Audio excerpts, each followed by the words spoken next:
Noticias viejas y relatos perdidos, bajo capas de siglos escondidos. Vamos rompiendo esas cadenas, libres para leer nuestras penas. Historia pública sin frontera, la voz del pueblo, la verdadera, abriendo puertas que antes cerraban, la realidad. Muy buenos días, muy buenas tardes, muy buenas noches, dependiendo de la hora y del lugar en que me puedas escuchar. Soy Jorge Ollino Late, columnista del Desconcierto, y en esta oportunidad te presentaré una nueva columna de opinión, titulada Neoliberalismo a la chilena, ricos extremos y pobreza estructural. Comencemos. Recientemente se publicó el último ranking de la revista Forbes, donde el oligarca de extrema derecha, Elon Musk, figura como la persona más rica del planeta, con una fortuna estimada en 342.000 millones de dólares.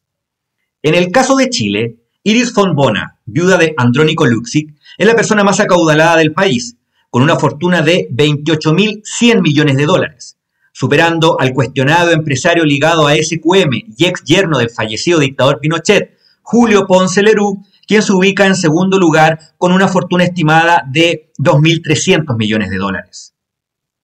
Los últimos antecedentes ocurren en un país donde el sueldo mínimo apenas supera los $500 mensuales y el índice Gini, que mide la desigualdad de los países, se mantiene en una altísima cifra de 43 puntos. Todas esas cifras evidencian uno de los principales puntos negativos del neoliberalismo, la altísima desigualdad económica que genera al interior de las sociedades.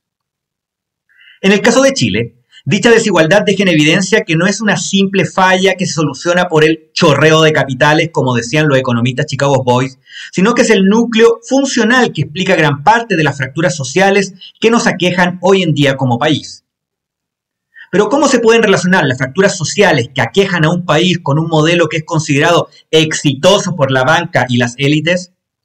Primero, debemos establecer que el neoliberalismo es más que una teoría económica, ya que en la práctica es un sistema de organización social que mercantiliza y monetiza todos los aspectos de nuestras vidas. De esa manera, moldea y ha moldeado no solo nuestra economía, sino que también nuestra vida social, política y cultural. Como argumenta el destacado geógrafo David Harvey, el neoliberalismo no se limita a ser una política económica, sino que implica una reorganización profunda de la sociedad bajo la lógica del mercado. De esa manera, al estudiar el pensamiento de Jaime Guzmán, mentor político del neoliberalismo, fue el factor cultural religioso lo que finalmente lo convenció de apoyar con todas sus fuerzas el modelo neoliberal, que, en un inicio, era visto por él como un asunto estrictamente economicista. Fue de esa manera que el neoliberalismo como política económica formó parte de un dogma ideológico de fundamento cristiano-católico, donde si la arquitectura del cielo es interpretada como desigual, dígase Dios, los ángeles, los arcángeles, su arquetipo en la tierra también lo sería. Así, para ellos la concentración de la riqueza ya no sería un pecado, sino que formaría parte de un entramado teopolítico fundamentado en que Dios así lo quiere. Ese dogma ideológico comenzó a gestarse en Chile bajo su última dictadura, puesto que nuestro país se transformó en el principal laboratorio fundacional del neoliberalismo. Hoy, más de 50 años después, los efectos están a la vista. Una desigualdad naturalizada, un mercado descontrolado que lo absorbe todo y una sociedad que, salvo por momentos como los vividos entre los años 2019 y 2020, acepta como normal lo que debería escandalizarla. Pero ¿cómo el neoliberalismo destruye nuestro tejido social?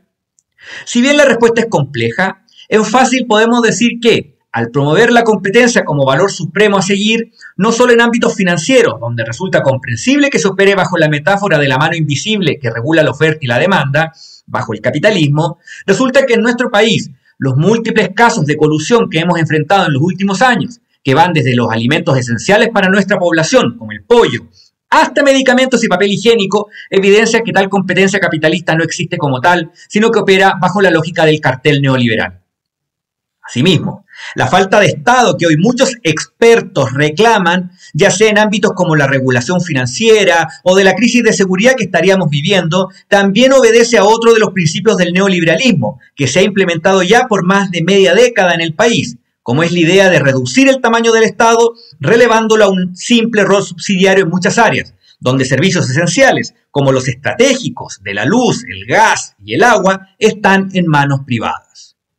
Y por último, si lo anterior no fuese suficiente, el paso siguiente es evidenciar que cuando se nos presenta un problema social, de salud, educacional, de pensión o laboral, evidenciamos que muchos de nuestros derechos sociales son finalmente productos transables en las bolsas de comercio del mundo y que más que usuarios de un sistema público, finalmente terminamos siendo clientes del mismo.